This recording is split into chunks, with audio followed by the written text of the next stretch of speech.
Good evening everyone. मैं यशवंत कुमार एक बार फिर से स्वागत करता हूं आप सभी का आपके अपने यूट्यूब चैनल टेक सीख प्रो में। जैसा कि आपको पता है, आज से एनएफएल नेशनल फर्टिलाइजर्स का एडमिट कार्ड डाउन होना स्टार्ट हो गया है, जिसका एग्ज़ाम डेट 7 अप्रैल को है। ठीक है, तो जिन लोगों ने अभी तक अपना एडमिट कार्ड डाउनलोड नहीं किया है वो जा कर के ऑफिशियल वेबसाइट से एडमिट कार्ड डाउनलोड कर लें। ठीक, इससे पहले आप लोगों को पता है कि 5 तारीख को यूपीआरवीएनएल का भी एग्ज़ाम है। तो इन दोनों के एग्जाम को देखते हुए जो आपके वीडियोस अपलोड की जा रही, बहुत ही मोस्ट इंपॉर्टेंट क्वेश्चन को सेलेक्ट करके अपलोड किया जा रहा है कि कम से कम टाइम में आपको अच्छे से अच्छा कंटेंट दिया जा सके, कि आपको ज़्यादा चीज़ें पढ़ने की ज़रूरत ना पड़े, बस वही चीज़ें आप पढ़िए जो कि आपके एग्ज़ाम में पूछी जाती हैं। तो अगर आप ये सारी वीडियो देख कर जाते हैं तो एनएफएल में 100 में से 90 क्वेश्चन आपका सही होना ही होना है, उसमें से एक भी क्वेश्चन गलत नहीं हो सकता। यूपीआरवीएनएल में 150 में से 140 145 तक आप आसानी से कर ले जाएंगे। ठीक, बात रही बोरिंग टेक्नीशियन की, तो अभी हाल फिलहाल में एग्जाम डेट पोस्टपोन्ड हो चुका है, बट आने वाले कुछ ही दिनों में आपका एग्जाम शेड्यूल हो जाएगा। इसी बीच इसरो के भी एग्जाम आने वाले हैं, तो आप लोग इन वीडियो को रेगुलर देखते रहिए, वॉच करते रहिए, आपको बहुत ही हेल्प मिलने वाली है। ठीक, तो चलिए वीडियो को स्टार्ट करते हैं। तो अपने पिछले वीडियो में हमने डिस्कस किया था सीट मेटल को, इस वीडियो में हम डिस्कस करने वाले हैं सोल्डरिंग और ब्रेजिंग के मोस्ट सेलेक्टेड एमसीक्यू को। तो सबसे पहला क्वेश्चन यहाँ पर पूछा गया है, ब्रेजिंग एक विधि है जिसमें नॉन फेरस फिलर धातुओं का प्रयोग किया जाता है जिसका गलनांक होता है। बेसिकली इसमें पूछा गया है कि जो ब्रेजिंग होता है इसमें जो मीन्स जिन धातुओं को हम जोड़ते हैं उसका गलनांक कितना होता है। ठीक, तो आप सभी को पता होना चाहिए कि जो सोल्डरिंग होती है उसमें क्या होता है और ब्रेजिंग में क्या होता है, उसमें कितना कितना गलनांक होता है। ठीक, तो 427 डिग्री सेल्सियस से अधिक परंतु बेस धातु के गलनांक से कम।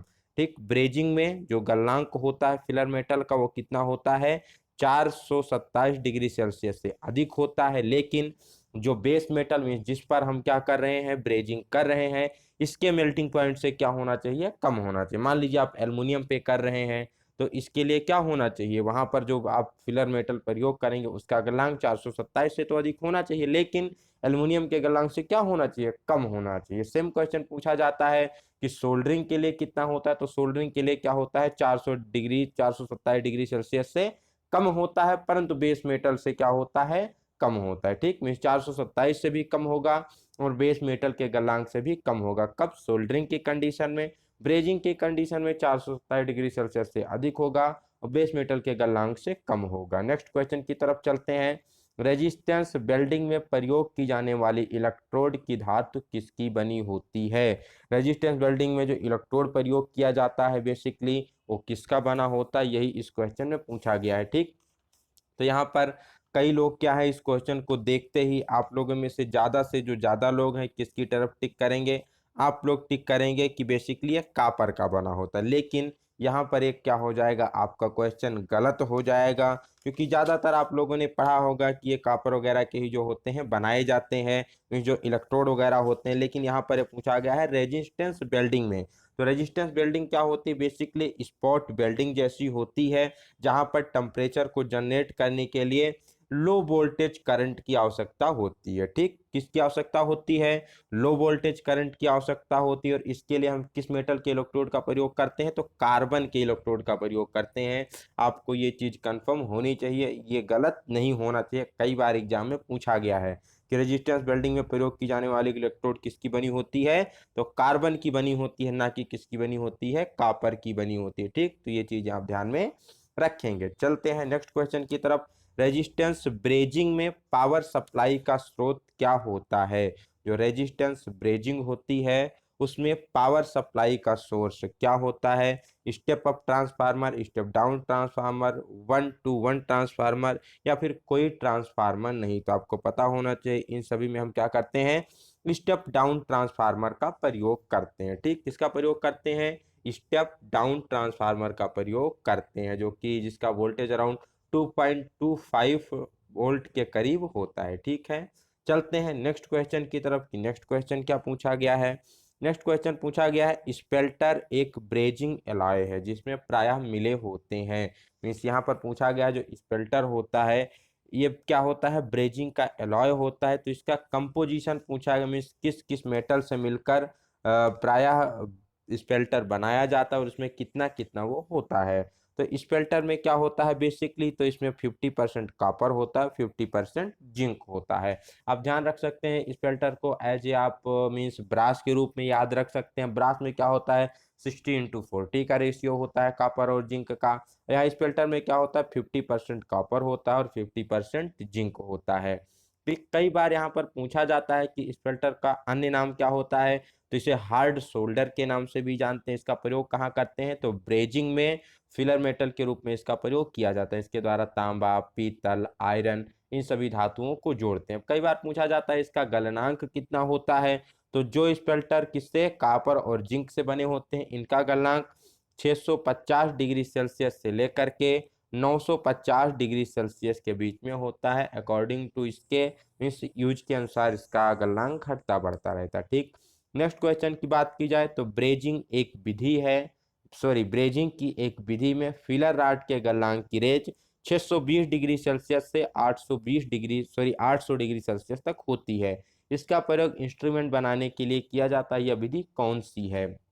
यहाँ पर पूछा गया है कि ब्रेजिंग की एक ऐसी विधि जिसका प्रयोग इंस्ट्रूमेंट बनाने के लिए करते हैं और उसमें फिलर रॉड का गलनांक 620 से 800 डिग्री सेल्सियस होता है। तो ये कौन सी ब्रेजिंग की विधि होती है, तो ये कौन सी होती है, सिल्वर ब्रेजिंग होती है। बेसिकली इंस्ट्रूमेंट वगैरह जो भी होते हैं लाइक कह लीजिए जो रेडियो वगैरह में प्रयोग किए जाते हैं वहाँ पर आपने देखा होगा कौन सी ब्रेजिंग करते हैं, वो सिल्वर ब्रेजिंग वहाँ पर करते हैं। ठीक है, तो सिल्वर ब्रेजिंग में क्या होता है, वहाँ पर जो फिलर मेटल प्रयोग करते हैं उसका गलनांक कितना होता है 620 डिग्री सेल्सियस से लेकर के 800 डिग्री सेल्सियस के बीच में होता है। तो आप ध्यान में रखेंगे। ठीक, चलते हैं नेक्स्ट क्वेश्चन की तरफ कि नेक्स्ट क्वेश्चन क्या पूछा गया है। अगर बात की जाए कि मीन्स इसमें किसका ब्रेजिंग मीन्स फिलर रॉड के रूप में किसका प्रयोग किया जाता है, तो इसमें कॉपर, चांदी, जस्ता, कैडमियम या फिर निकिल का प्रयोग कर लिया जाता है एज ए फिलर मेटल के रूप में सिल्वर ब्रेजिंग में। Next, normal brass brazing rod के प्रयोग से एल्युमिनियम को ब्रेज करना असंभव होता है, क्यों। जो नॉर्मल ब्रास की रॉड होती है उससे एल्युमिनियम को ब्रेज नहीं कर पाते हैं, क्यों, क्या कारण होता है। तो आपको पता है ब्रास का जो गलनांक है, ठीक है, सॉरी क्यों, ब्रास का जो गलनांक है ये एल्युमिनियम से क्या होता है, ज़्यादा होता है। ठीक, तो इसीलिए हम क्या करते हैं उसका प्रयोग नहीं कर पाते हैं, क्यों, क्योंकि एल्युमिनियम का गलनांक कम होता है और ब्रास का गलनांक ज़्यादा होता है। तो अगर हम ब्रास का प्रयोग करेंगे एल्युमिनियम को ब्रेज करने के लिए तो ब्रास के पिघलने से पहले क्या होगा, एल्युमिनियम पिघल जाएगा। ठीक, हमारा बेस मेटल ही पिघल जाएगा। इसलिए ब्रास ब्रेजिंग रॉड का प्रयोग नहीं किया जाता एल्युमिनियम को ब्रेज करने के लिए। चलते हैं नेक्स्ट क्वेश्चन की तरफ। नेक्स्ट क्वेश्चन पूछा गया है, ब्रेजिंग करने से पहले स्टील को साफ करने के लिए निम्नलिखित में से किस एब्रेसिव मटेरियल का प्रयोग किया जाता है। वैसे जब ब्रेजिंग करने से पहले क्या करना होता है, जहाँ पर हम ब्रेज कर रहे होते हैं उस सरफेस को साफ करना होता है, क्लीन करना होता है। तो अगर मान लीजिए स्टील पर आपको ब्रेजिंग करनी है तो उसको साफ करने के लिए किसका प्रयोग किया जाता है, यही पूछा गया। तो उसको साफ करने के लिए किसका प्रयोग करते हैं, बेसिकली हम एमरी क्लॉथ का प्रयोग करते हैं। आप लोगों ने एमरी पेपर के बारे में सुना होगा। ठीक, जो कि अकॉर्डिंग टू फिनिशिंग के अनुसार rough size, smooth size, medium size कई प्रकार के ग्रेड में आते हैं। 100 नंबर से लेकर के 50 नंबर से लेकर के 3000 नंबर के ग्रेड तक ये पाए जाते हैं। तो अकॉर्डिंग टू अपने फिनिश के अनुसार हम उसका प्रयोग कर लेते हैं। तो ठीक है, क्या है, सोल्डरिंग करनी हो या ब्रेजिंग करनी हो तो उस मटेरियल को साफ करने के लिए किसका प्रयोग करेंगे, एमरी क्लॉथ का प्रयोग करेंगे। जो उस पर हल्का जंग वगैरह लगी रहती है वो क्या हो जाती है, साफ हो जाती है, जिससे हमारा ब्रेजिंग सोल्डरिंग आसानी से उस पर पकड़ सकता है, आसानी से वो मीन्स बैठ सकता है उस पर। नेक्स्ट क्वेश्चन, ब्रेजिंग में फ्लक्स का प्रयोग क्यों किया जाता है, इसका कारण क्या होता है। तो ब्रेजिंग में फ्लक्स का प्रयोग क्यों करते हैं, सबसे पहले आपको पता होना चाहिए कि फ्लक्स का मेन कार्य क्या होता है, आखिर फ्लक्स क्यों प्रयोग किया जाता है, चाहे वो सोल्डरिंग में हो चाहे वो ब्रेजिंग में हो। तो फ्लक्स का कार्य क्या होता है, तो फ्लक्स का मेन कार्य होता है जिस भी सरफेस पे हम क्या कर रहे हैं, ब्रेजिंग सोल्डरिंग कर रहे हैं, उस सरफेस को ऑक्सीडेशन से बचाने के लिए। ठीक, क्या करना होता है, मेन काम उसका ऑक्सीडेशन से बचाना होता है कि वो ऑक्साइड फॉर्म ना कर सके। और साथ ही साथ जो सोल्डर होता है, सोल्डर को सरफेस पर एक रूप से समान रूप से फैलाने के लिए और जोड़ को मजबूत बनाने के लिए क्या करते हैं, हम फ्लक्स का प्रयोग करते हैं। बट जो मेन कार्य होता है क्या होता है, ऑक्सीडेशन से बचाना। तो यहाँ क्या हो जाएगा, ब्रेजिंग में फ्लक्स का प्रयोग क्यों किया जाता है, आंसर क्या हो जाएगा कि पहले से उपस्थित किसी ऑक्साइड को पिघलाकर धातु को साफ करने के लिए, जिससे कि क्या हो सके, वो ऑक्साइड को फॉर्म ना कर सके। मान लीजिए अगर उस पर जंग वगैरह लगी है तो उसको क्या करेगा, साफ कर देगा, क्योंकि ब्रेजिंग के दौरान वो उससे रिएक्ट करके ऑक्साइड को फॉर्म ना कर सके और वहां पर उसकी स्ट्रेंथ भी काफ़ी अच्छी हो सके, शोल्डर भी एक समान रूप से फैल सके। तो चलते हैं नेक्स्ट क्वेश्चन की तरफ। नेक्स्ट क्वेश्चन पूछा गया है, जब ब्रेजिंग पूर्ण हो जाए तो वर्कपीस को ठंडा करना चाहिए। मीन्स ब्रेजिंग के बाद वर्कपीस को किसमें ठंडा किया जाता है, ये क्वेश्चन यहाँ पर पूछा गया है। क्वेश्चन नंबर 9, ऑप्शन दिया गया है धीरे से, जल्दी से, ठंडे पानी से या किसी भी दर पर इसको हम ठंडा कर सकते हैं। तो आपको पता होना चाहिए कि ब्रेजिंग के बाद क्या करते हैं, ना तो हम पानी का प्रयोग करते हैं, ना ही उसको हम इमीडिएटली ठंडा करते हैं। इमीडिएटली ठंडा करेंगे तो हम आर्टेसाइट वगैरह में इस कुछ उसके स्ट्रक्चर में दिक्कत हो जाएगी, उतना जॉइंट हमारा स्ट्रॉन्ग नहीं रह पाएगा। तो उसे क्या करते हैं, हम धीरे धीरे से आराम से हवा में ठंडा होने के लिए छोड़ देते हैं, धीरे धीरे से वो ठंडा होता रहता है। नेक्स्ट क्वेश्चन की बात की जाए 10 नंबर में, ब्रेजिंग में फिलर धातु का कौन सा गुण उसे छोटे क्लियरेंस में बहने देता है। मीन्स ब्रेजिंग में जो फिलर मेटल होती है उसका कौन सा गुण होता है कि अगर बहुत कम हो सकरा स्थान हो तो वहां भी क्या करता रहता है, वो आसानी उसमें फ्लो हो जाता है। तो क्या होता है, उसकी कैपिलरिटी, अपने कैपिलरी एक्शन सुना होगा, ठीक है, कैपिलरिटी के बारे में। तो कैपिलरी एक्शन के कारण क्या होता है, कैपिलरिटी गुण के कारण वो छोटे से स्थान में भी क्या होता है, फ्लो करता रहता है। ठीक, नेक्स्ट क्वेश्चन की तरफ चलते हैं। निम्नलिखित में किन दो धातुओं को जोड़ने के लिए ब्रेजिंग का प्रयोग किया जाता है। ठीक, यहाँ पर पूछा गया है कि कौन सी ऐसी दो धातुएं हैं जिनको जोड़ने के लिए किसका प्रयोग किया जाता है, ब्रेजिंग का प्रयोग किया जाता है। तो अगर स्टील को स्टील से जोड़ना है तो हम किसका प्रयोग करेंगे, ब्रेजिंग का प्रयोग करते हैं। ये चीज आपको ध्यान में रखना होगा। ठीक, चलते हैं नेक्स्ट क्वेश्चन की तरफ। नेक्स्ट क्वेश्चन यहाँ पर पूछा गया है, ब्रेजिंग फिलर राड को निम्नलिखित में से किससे बनाया जाता है। जो ब्रेजिंग की फिलर राड होती है वो किससे बनी होती है, ऊपर हमने देखा था, ठीक है, स्पेल्टर के बारे में, जो कि ब्रेजिंग में एज ए फिलर रॉड के रूप में प्रयोग किया जाता है। तो उसमें क्या था, कापर था 50-50, जिंक था, तो आप कह सकते हो किससे बना होता है, ब्रास से बना होता है। नेक्स्ट क्वेश्चन की बात की जाए, ब्रेज वेल्डिंग के लिए ऑक्सी एसिटिलीन फ्लेम के किस प्रकार का प्रयोग किया जाता है। अगर ब्रेज वेल्डिंग करनी है तो उसमें जो ऑक्सी एसिटिलीन फ्लेम प्रयोग की जाती है वो किस प्रकार की फ्लेम होनी चाहिए, यहाँ यही पूछा गया। मीन्स वो ऑक्साइड वाली होनी चाहिए या उसमें मीन्स क्या नाम है, एसिटिलीन की मात्रा ज़्यादा होनी चाहिए या उसमें ऑक्सीजन की मात्रा ज़्यादा होनी चाहिए, यही बेसिकली यहाँ पर पूछा गया है। तो ब्रेज वेल्डिंग में क्या करते हैं, बेसिकली थोड़ा सा ऑक्सीडाइजिंग का प्रयोग करते हैं। मीन्स उसमें थोड़ी सी ऑक्सीजन की मात्रा क्या होती है, ज़्यादा होती है कंपेयर टू एसिटिलीन के। ठीक है, तो ब्रेज वेल्डिंग के थोड़ा सा ऑक्सीडाइजिंग एसिटिलीन फ्रेम का प्रयोग किया जाता है। ठीक, तो चलते हैं नेक्स्ट क्वेश्चन की तरफ कि नेक्स्ट क्वेश्चन क्या पूछा गया है। बेसिकली जो ब्रेज वेल्डिंग प्रोसेस होती है किसके लिए प्रयोग की जाती है, तो cast iron, malleable casting, copper, brass और ऐसे ही अन्य धातुओं को जोड़ने के लिए बेसिकली इसका प्रयोग किया जाता है ब्रेज वेल्डिंग का। नेक्स्ट क्वेश्चन 14 नंबर क्वेश्चन यहाँ पर पूछा गया है, सिल्वर ब्रेजिंग में फिलर धातु सिल्वर एलॉय होती है। एक एलॉय जिसमें डाट डाट डाट प्रतिशत से अधिक सिल्वर होता है उसको सिल्वर एलॉय माना जाता है। मीन्स जो सिल्वर ब्रेजिंग होती है उसमें हम क्या करते हैं, फिलर मेटल के रूप में सिल्वर के एलॉय का प्रयोग करते हैं। अब उस एलॉय में सिल्वर की मात्रा कितने परसेंट से ज्यादा होगी तो उसको हम क्या कह सकते हैं, सिल्वर एलॉय कह सकते हैं। वही इस क्वेश्चन में पूछा जा रहा है। तो क्या होता है, अगर सिल्वर की मात्रा 10% से ज़्यादा है उस एलॉय में तो उसे हम क्या कहते हैं, उसे मीन्स सिल्वर एलॉय के नाम से जानते हैं। ठीक, तो ये थे कुछ मोस्ट इम्पोर्टेंट क्वेश्चन जो कि आपकी परीक्षा में पूछे जाते हैं, किससे, सोल्डरिंग और ब्रेजिंग से रिलेटेड। कुछ और क्वेश्चन यहाँ पर पूछा जाता है, जैसे यहाँ पर पूछा जाता है इसी चैप्टर से रिलेटेड कि टिन का गलनांक कितना होता है।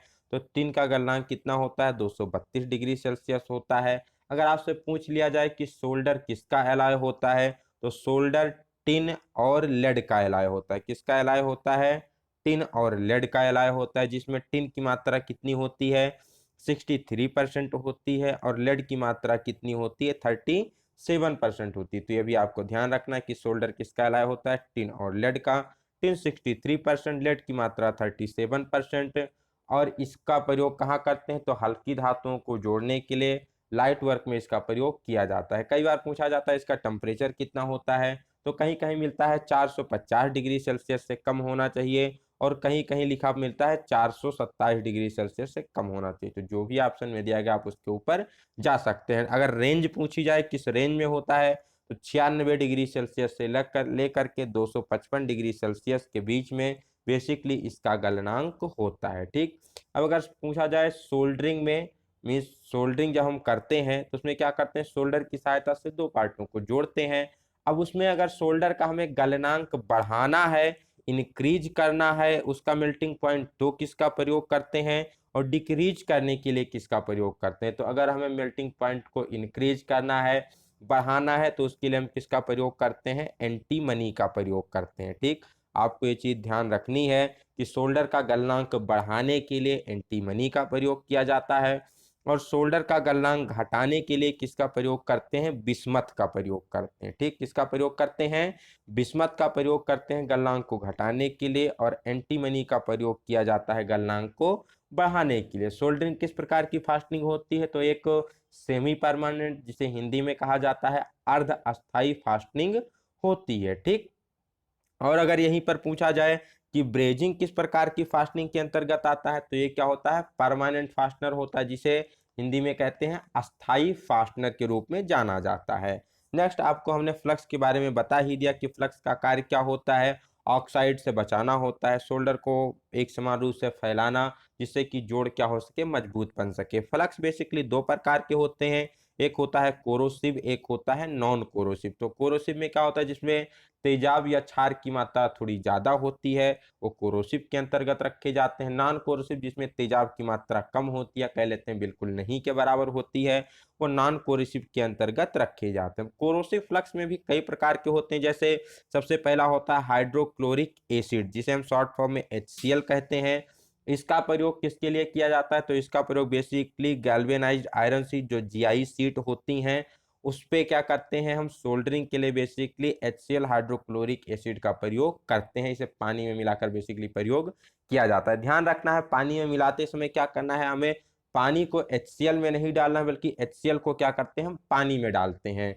दूसरा यहाँ पर होता है जिंक क्लोराइड, जिसे ZnCl2 शॉर्ट फॉर्म में कहते हैं। इसका प्रयोग कहाँ करते हैं, तो इसका प्रयोग बेसिकली अगर माइल्ड स्टील की सीट है, या फिर ब्रास की सीट है, ब्रॉन्ज की सीट है, ठीक, ब्रास की हो गई, तांबे की हो गई, टिन की सीट हो गई, उस सब की सोल्डरिंग के लिए किसका प्रयोग किया जाता है, जिंक क्लोराइड का प्रयोग किया जाता है। तो पूछा क्या जाता है कि पीतल की सीट, तांबे की सीट, टिन की सीट या फिर माइल्ड स्टील की सीट पर सोल्डरिंग करनी है, तो किसका प्रयोग करेंगे, ZnCl2 जिंक क्लोराइड का प्रयोग करेंगे। नेक्स्ट, यहाँ से कई बार अमोनियम क्लोराइड के बारे में पूछ लिया जाता है कि अमोनियम क्लोराइड NH4Cl का बेसिकली प्रयोग किसके लिए किया जाता है, तो ये जो बैटरी होती है, ड्राई बैटरी होती है, उसमें क्या होता है, ये इलेक्ट्रोड के रूप में प्रयोग करते हैं। बहुत ही मोस्ट इंपॉर्टेंट है, इलेक्ट्रोड के रूप में किसका प्रयोग किया जाता है, अमोनियम क्लोराइड का प्रयोग किया जाता है बैटरियों में। अब यहाँ पर पूछा जाता है, अगर आपको स्टेनलेस स्टील की क्या करनी है, सोल्डरिंग करनी है, स्टेनलेस स्टील सीट की सोल्डरिंग करनी है, तो उसके लिए कौन सा फ्लक्स प्रयोग करेंगे, तो उसके लिए हम क्या करते हैं, HCl हाइड्रोक्लोरिक अम्ल प्लस ZnCl2 जिंक क्लोराइड, और उसके साथ साथ अमोनियम क्लोराइड, इन तीनों का क्या करते हैं, मिक्सचर का प्रयोग करते हैं। इन तीनों के मिश्रण का यहाँ पर प्रयोग किया जाता है। ये थे कौन से, ये थे आपके बेसिकली कोरोसिव फ्लक्स। अब नॉन कोरोसिव फ्लक्स की अगर बात की जाए, तो नॉन कोरोसिव फ्लक्स में हो जाता है टैलो हो गया, बोरेक्स हो गया, रेजिन हो गया। तो ये सब बेसिकली किसके अंतर्गत आते हैं, नॉन कोरोसिव फ्लक्स के अंतर्गत आते हैं। यहाँ पर बोरेक्स से क्वेश्चन पूछा जाता है, तो बोरेक्स का प्रयोग ब्रेजिंग के लिए किया जाता है। और कई बार क्वेश्चन रेजिन से पूछा जाता है। रेजिन से क्या पूछा जाता है कि रेजिन का प्रयोग कहाँ करते हैं, तो रेजिन का प्रयोग बेसिकली हम खाना पकाने वाले जो बर्तन होते हैं, यूटेंसाइल्स होते हैं, उसकी सोल्डरिंग के लिए प्रयोग किया जाता है। इसी ब्रेजिंग को क्या कहते हैं, बिरोजा के नाम से भी जानते हैं। अगर आपको रेजिन का गलनांक पूछा जाए, तो 80 डिग्री सेल्सियस से लेकर के 100 डिग्री सेल्सियस के बीच में रेजिन का गलनांक होता है। यह भी आपको ध्यान में रखना है। ठीक है, तो आशा करते हैं ये सारी चीज़ें आपको समझ में आ गई होंगी। अगर इससे कोई डाउट होता है तो क्या कर सकते हैं आप, कमेंट सेक्शन में पूछ सकते हैं, ठीक है, कमेंट सेक्शन में, या फिर टेलीग्राम चैनल पर भी आप क्या कर सकते हैं, पूछ सकते हैं। उसका भी लिंक डिस्क्रिप्शन में ही दे दिया गया है, ठीक। तो चलते हैं, मिलते हैं आपसे नेक्स्ट वीडियो में एक नई जानकारी के साथ। तब तक के लिए आप हमारे साथ ऐसे ही बने रहिए। अगर अभी तक आपने चैनल को सब्सक्राइब नहीं किया है तो चैनल को सब्सक्राइब करके बेल आइकन वाला बटन जरूर दबाएं, जिससे आने वाले वीडियो की जो नोटिफिकेशन है वो आपको सबसे पहले मिल सके। और अगर वीडियो पसंद आती है तो अपने फ्रेंड के बीच शेयर करना ना भूलें, ठीक। तो keep in touch, best of luck, bye.